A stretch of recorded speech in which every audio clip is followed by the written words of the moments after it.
The anxiety disorders are essentially the nervous system and the flight response run amok. It's like your system is constantly bombarded by the belief that something is seriously wrong or is going to be wrong. The thing that makes anxiety and anxiety disorders so painful is that the system is essentially tasking the mind with figuring all of those things out, trying to sort out what's wrong. Essentially, the big belief is that something is terribly wrong or is going to be wrong, and when it happens, you're not going to be prepared to handle it. The mind is really inefficient at sorting through these things. In fact, it only makes it worse.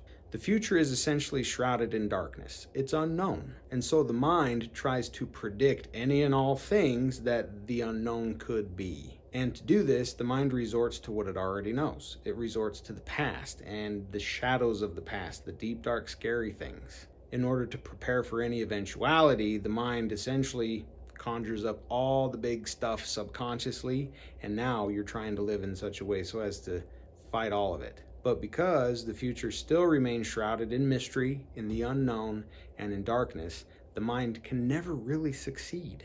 Symptoms of an overly taxed nervous system with anxiety can include the following: simply feeling nervous, worrying, trembling, twitching, and feeling shaky, muscle tension and muscle aches, feeling restlessness, shortness of breath, easily tired, rapid heartbeat, sweating not because it's hot, dry mouth, dizziness or lightheadedness, nausea, diarrhea, stomach problems, frequent urination, hot flashes or chills, trouble swallowing, feeling like there's a lump in the throat, feeling keyed up or on edge, quick to startle, difficulty concentrating, trouble falling or staying asleep, irritability, avoiding places where you might be anxious, frequent thoughts of danger, seeing yourself as unable to cope, thoughts that something terrible will happen. The thing about a nervous system that is overly taxed and constantly on high alert is that it tends to wear down and lead to depression. This is where anxiety and depression are closely linked. If you've been raised in a culture where struggle and sacrifice are essentially highly prized and valued, your system essentially can see calm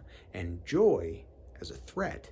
In this sense, your mind and system starts to prefer anxiety over wholeness. A big part of the treatment we would do here is essentially to get your body acclimated to a calm and safe state of being. If you think your system is prepared for such work, it is most certainly possible and worth the effort.